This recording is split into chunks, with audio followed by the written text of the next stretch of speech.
Jacob start. Misses it. Quali to Ross Reeves to try to tie the game. Reeves! So we're walking out. Jackson fouls him. They're shooting free throws. And I remember just like praying, like, please help him just miss one. He misses it. Jamie passes me the ball, dribble it down, shoot the half-court shot. And I was facing the wrong way. Like I was facing the sideline because I was going to pass it, but no one was open. So I double clutched it and shot it. And it left my hand and I was like, that feels good, but it shouldn't feel good. Like I don't think that should go in. Tie the game. Reeves! Good! It's good!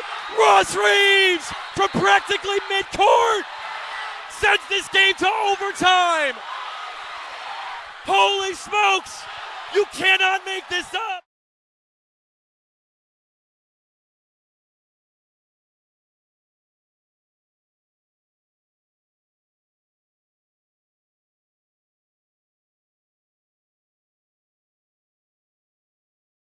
I think everybody in that huddle maybe thought we could have lost, but there was a bigger hope of, yeah, we can still win this thing. Well, the shot that he made to win the championship is definitely going to be probably the thing people remember him by. You know, when you talk about famous shots, there's 2 or 3 in my 10-year period here.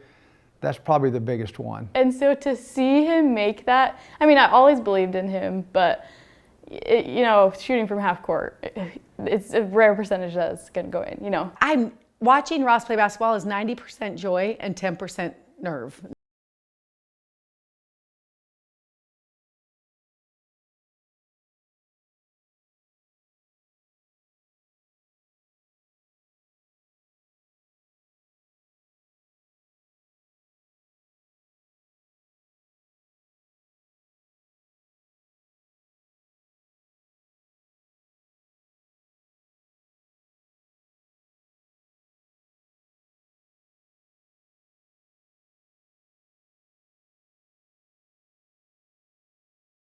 I was in the 3rd grade. My coach had like a 20,000 shot club where in the summer we had to shoot 20,000 shots. And I think that's when I started taking it seriously. Like that's when we started going to workouts at 5 in the morning and really taking it seriously. He was raised in a family of basketball. I didn't play sports growing up, but I had 2 brothers and a sister that played college basketball. And then his dad played college basketball and his older brother as well. And so we did basketball.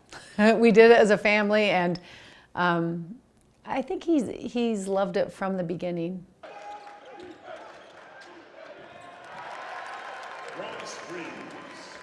Just that competitive nature. We always wanted to win, so playing against someone like him in practice every day is great. Just a great guy overall.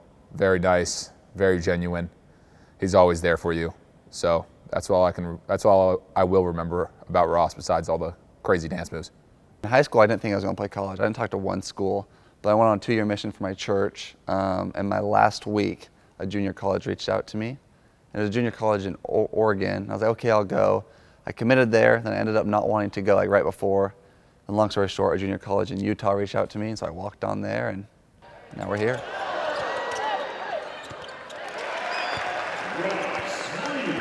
My faith is a massive part of who Ross Reeves is. And honestly, it's helped with everything because it helps me see that although I love basketball and I put in countless hours, I've also seen that it's just a game. And the things that are most important to me are God and living with my family forever. And so I've realized if I put those things first, then the stresses of basketball aren't as much, which actually helps me to play better because it's not like life or death if I play bad. It's like I played bad, but I'll go home to my wife who I love and have dinner. You know what I mean? Like it just gives me a perspective of it's going to be okay if it goes bad and it's going to be great if it goes great. Like this is a game that I love and I'll keep it at that. Like I'd watched film on Nova for years. I mean, everyone knows who Nova is, especially in the D2 world.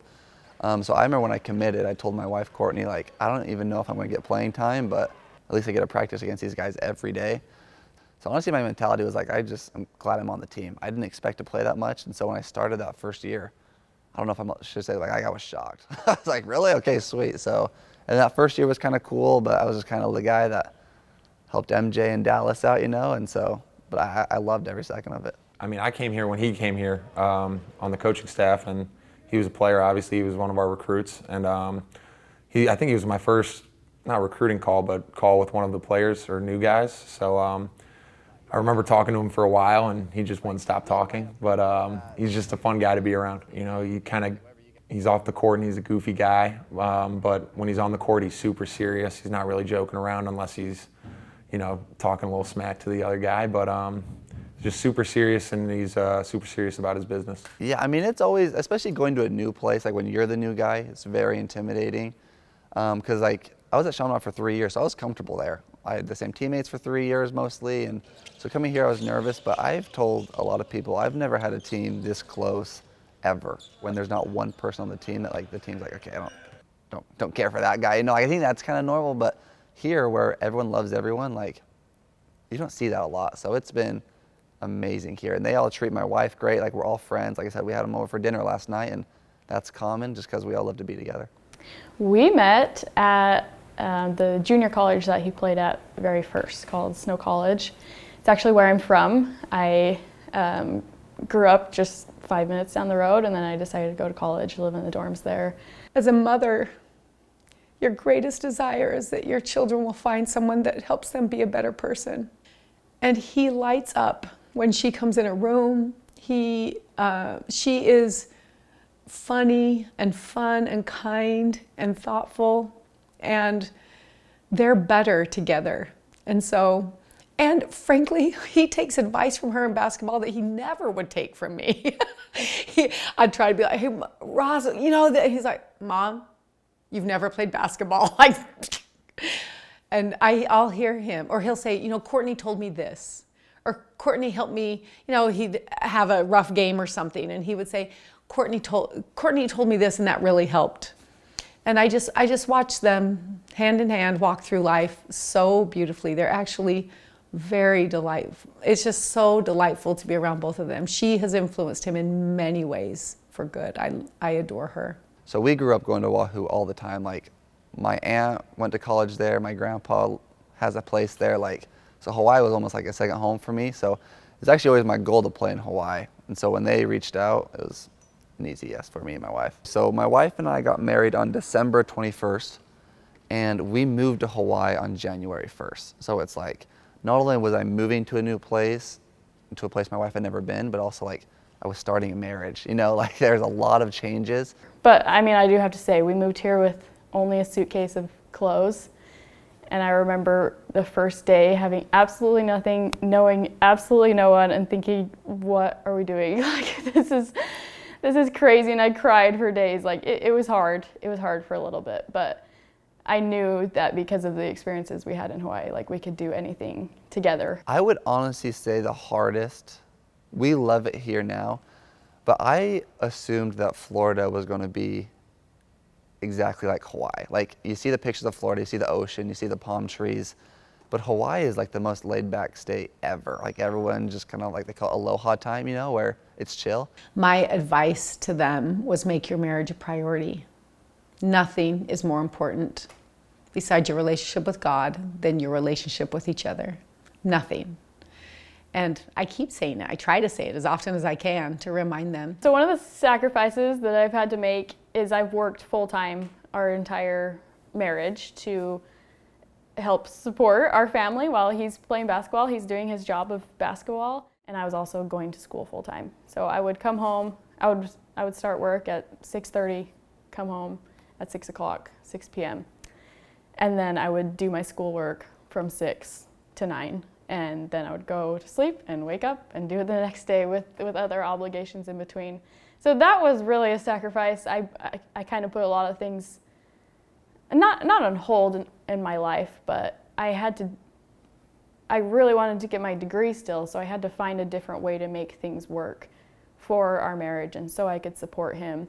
But I really don't see it as a sacrifice because of how basketball has impacted my life. We gave, I mean, our family vacations very often were tournaments that we would go to watch him play. It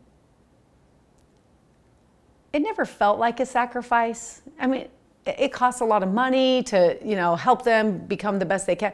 So I guess you could say those things were sacrifices, but it never felt like a sacrifice. He always put in the work and the effort, so it felt like we were so happy to help him achieve his goals. I mean, there was countless times. Like, that's why I think in high school when I didn't have any offers, I was actually okay with that. Like, I had put so much into basketball, hours and hours and hours, where when I was done, it was almost like, okay, I gave everything to this, and I'm okay with that. But honestly, in college, I haven't felt that too much. Like, basketball has given me so much more than just the game. I met Courtney through basketball. I've got to live in Hawaii. I've got to live in Florida. So in high school, I felt that, and I felt like sometimes it was taking over my life a little bit. But since I've been in college, I've just seen so many blessings from it that I don't feel that as much anymore. There's so much to Ross, but really just the light that he is. I mean, it doesn't take long for you to be in a room with Ross and just automatically be drawn towards him. And I just absolutely loved that. I loved seeing that everybody loved him. And it's not in the way that the cocky, popular guy walks into the room. It really is so genuine and so sincere that he makes people feel loved and seen. And it's so easy to see that. I automatically saw that.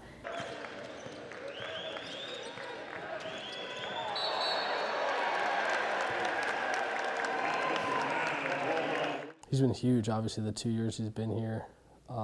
Had 2 great seasons.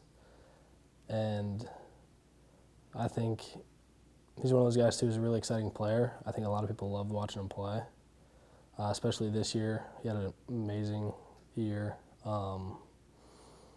But, yeah, overall, I think, he was one of those guys who just fit Sharks basketball. Good guy, fun to watch, fun to play with, fun to be around. Just an even keel guy. Loves big crowds, gets into it, uses that to his advantage. So I would say just being that steady hand for us has been big for us. From our administration, our president, vice president, all know him very well. I know he's at the Stewie's there tonight. I'm sure he had a few laughs there. Not afraid to get up and sing in front of the group, he danced every day in front of the guys. Just an interesting but fun character. On some real stuff, Ross is a really good guy.